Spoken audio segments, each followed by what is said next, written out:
Hi. You know me, got my caffeine here.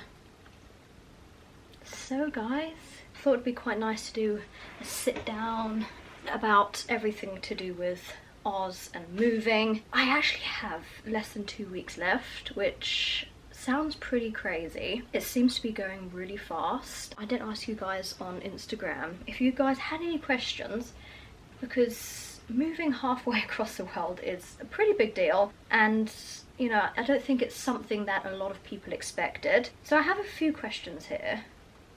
Guys, it's currently raining at the moment, and there was a torrential downpours last night, and because it's been so warm, I left the windows open when I was sleeping last night, so all I just woke up to was this huge puddle on my desk. English weather is so up and down. So the first question that I received was, why Australia? I don't have a black and white answer for why Australia. I didn't have an exact reason why I chose to go there. I had just always pictured myself either living in Canada or Australia, and at the moment going to Australia just felt right, and I'm one of those people that always believe that if you feel like it's the right choice, then you should do it. Also, Australia, I've heard so many good things. Everyone that I've spoken to has said how amazing Australia is and how they went to Australia on a work visa to travel and they didn't want to come home. And the people that did come home was because of family.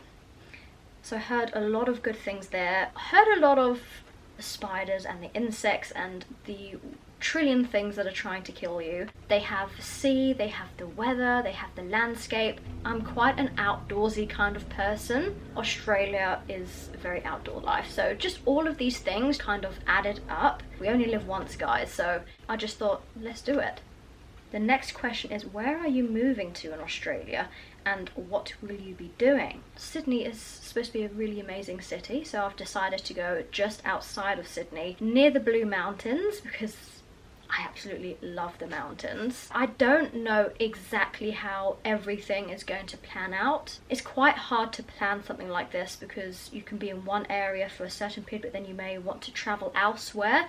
So at the moment, my first base is going to be near the Blue Mountains. So what I will be doing there, as you guys may know, as I discussed in my previous video, I have applied to do a working holiday visa, so I'm allowed to work and holiday at the same time. But in order to renew a visa, if you know everything's going well and might decide to do a second year, you need a second visa, and in order to get that you need to do 3 months of a specific work. So I've been looking into agriculture work and I'm planning to do 3 months of farm work. I've also volunteered to do the bushfire services and the flood services. It's been all over the news, their floods. It's quite a common thing, and their bushfires. So I just thought that volunteering for those services would be quite beneficial to the local community and to Australia, and just to help where I can. And also the benefit of that is it does also count towards the visa, which is amazing. So those things are what I am planning to do. I just put the blind down because the rain suddenly stopped and the sun just decided to come out and literally blind me. So hi again. So we're on to question 3. This was quite a common question. What's happening with the army?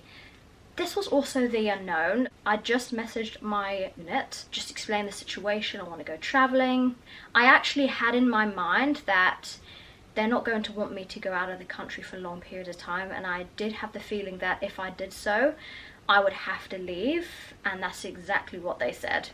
So I don't actually know how long I'm going to be going for. It's one of those things where let's just see how things go, and you know, if all goes well, stay longer. If not, come home. I'm going to head down to my barracks to hand back the remaining of my issued uniform, which, yeah, I feel quite sad about because it took a long time to get into the army and to where I am now and going through basic training.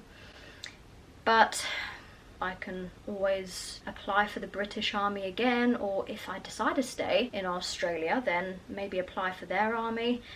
So the best thing at the moment is, because I don't know timelines of things, it's just giving back uniform and expecting to kind of leave the army in a way. So moving on from the army, the next question was, what are your plans while you're in Australia? This completely depends on how everything plans out. Because I'm halfway across the world right now, it's quite difficult to do a lot of things where I am instead of being in Australia. You just never know what's going to happen until you actually get there. So if all goes well, just get the 3 months out of the way with. Just take everything day by day. It's no point planning out absolutely everything because things change all of the time. I kind of thought this question would come up. Are you scared of the snakes, spiders, crocodiles and jellyfish? I don't know if I would say scared, but I would say vigilant. Because it's completely different to England, basically the worst thing in England is a fly. So going into Australia feels like a little bit like a death trap to me at the moment, even though it's completely not. It's just being aware of your surroundings and respecting the animals and doing what you can to stay out of their way, don't aggravate them, and put yourself in a position where they're going to want to bite you or eat you.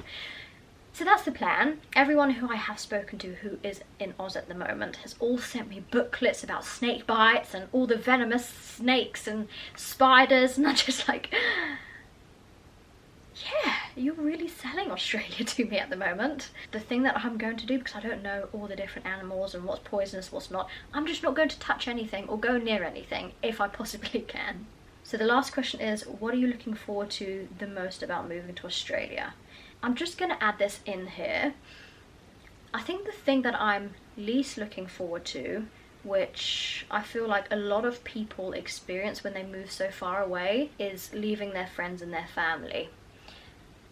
So I have less than 2 weeks left, and this kind of last 10 days is all about seeing family and spending as much time with them as possible before I go.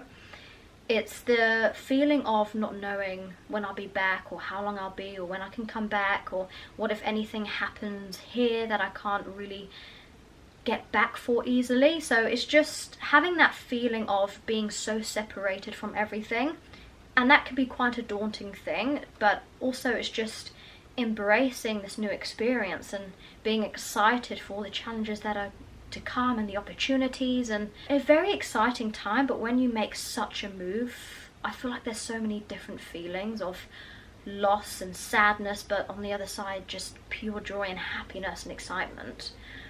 But the thing that I'm looking forward to the most is having that outdoor life. Australia, there's so many beautiful things to see, and the animals, just a whole different culture and way of living, but also the opportunities, new life experiences, meeting new people and doing new things and making lifelong memories which you can just have forever. So those are the things that I'm really looking forward to. And yeah, there's lots of new things to come. No more really bedroom vlogs, guys. More kangaroos, creepy crawlies, spiders, all of that to come. Just to end this vlog, I am so grateful for each and every one of you, and thank you so much for all of your love and your support on my YouTube video announcing that I'm going to Australia. It's so nice to have people supporting each other, and it's really nice to hear all of your experiences, the people who have gone to Australia and come back, or people that are still living there, and it's just amazing. So thank you guys for all of your love and support. So a lot of things to come.